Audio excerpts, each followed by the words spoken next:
उठाओ फोन और बना दो अपनी बेस्ट टीम अपने स्किल पे @skill fantasy, link in the description.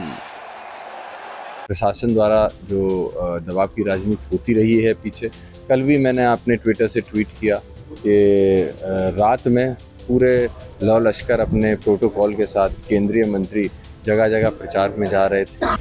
पिछले 2 बार से कल भी और उससे पहले भी विद एविडेंस विद प्रूफ हमने ऑब्जर्वर से लेके आरओ माने डीएम साहब तक हमने अपना संदेश पहुंचाया है, लेकिन कोई भी अभी तक एक्शन नहीं दिखा। रात में भी लगातार वो प्रचार करते रहे। के माध्यम से ये सुनिश्चित कर दूं कि अभी हम लोग जब निकलेंगे तो सभी जगह पे जहाँ जहाँ शिकायतें आ रही हैं वहाँ तक पहुँच के सभी समस्याओं को ख़त्म करने का प्रयास किया जाएगा। और शुरू हो चुका है और उत्तर प्रदेश में तीसरा चरण कहा जाता है कि समाजवादी पार्टी के लिए साख का गढ़ है। यहाँ पर 3 बड़े समाजवादी के चेहरे हैं तीसरे फेज में। पहला डिम्पल यादव, फिर अक्षय यादव और शिवपाल जी के बेटे आदित्य यादव, जो कि बदायूं से सपा के कैंडिडेट। आदित्य जी अभी हमारे साथ हैं। आदित्य जी, मतदान शुरू हो चुका है, क्या सही टाइम पर? पूरी तरीके से आश्वस्त है। बस जो चिंता है या जो विषय है चिंता का, वो सिर्फ सही तरीके से मतदान हो जाए। जहाँ जहाँ हम लोगों की शिकायतें मशीनें ख़राब होने की आ रही हैं, उस शिकायतों को प्रशासन सुनते हुए जल्दी मशीनें सही करे, क्योंकि लंबी कतारें लगी हुई हैं। मैंने अभी भी लगातार फ़ोन से अपने बूथों अध्यक्षों के साथ और सबके साथ टच में हूँ।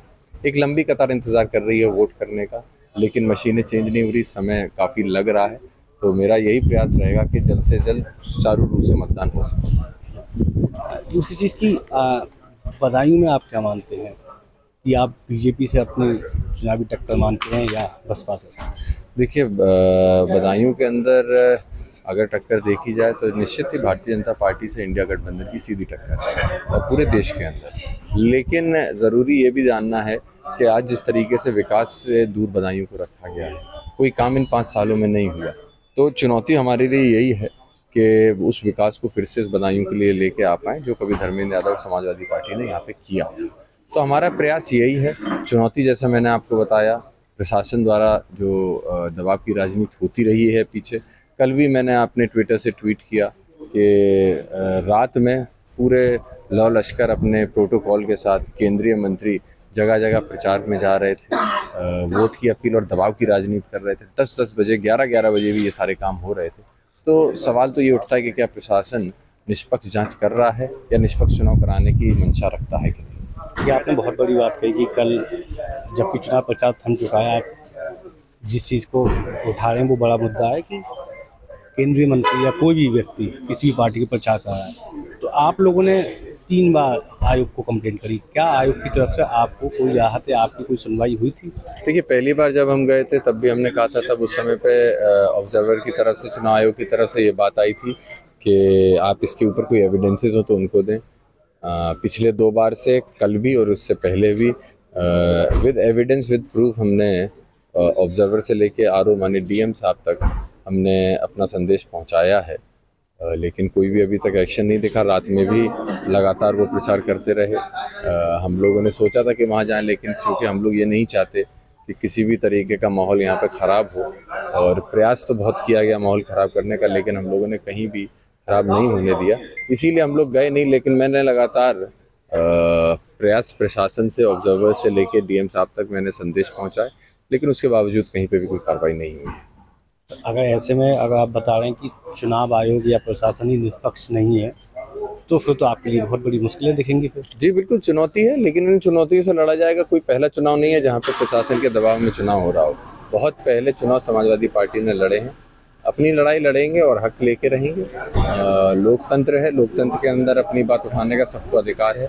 मैं आपके माध्यम से ये सुनिश्चित कर दूं कि अभी हम लोग जब निकलेंगे तो सभी जगह पे जहाँ जहाँ शिकायतें आ रही हैं वहाँ तक पहुँच के सभी समस्याओं को ख़त्म करने का प्रयास किया जाएगा, और जहाँ जहाँ दिक्कतें होंगी उनको खत्म किया जाएगा। एक जो आपका ये पहला चुनाव है, लोकसभा का पहला चुनाव है, आपका कितना नर्वस है या कितना उत्साहित है इस पहले चुनाव को लेकर? देखिए, उत्साहित है और नर्वस भी थोड़ा है, क्योंकि पहला चुनाव बड़ा चुनाव है। स्वाभाविक सी बात है, हर व्यक्ति जो इतने बड़े अहदे का चुनाव लड़ेगा, पहली बार लड़ेगा, थोड़ा सा नर्वसनेस तो होगी ही होगी, लेकिन उससे ज़्यादा आश्वस्त हूँ इस बात से, क्योंकि जनता के बीच रहे हैं, जनता के बीच में हम लोगों ने काम किया है, विकास किया है, और विकास को ही मुद्दा बनाते हुए जब आगे बढ़े हैं तो जनता ने आशीर्वाद भी हम लोग को दिया है।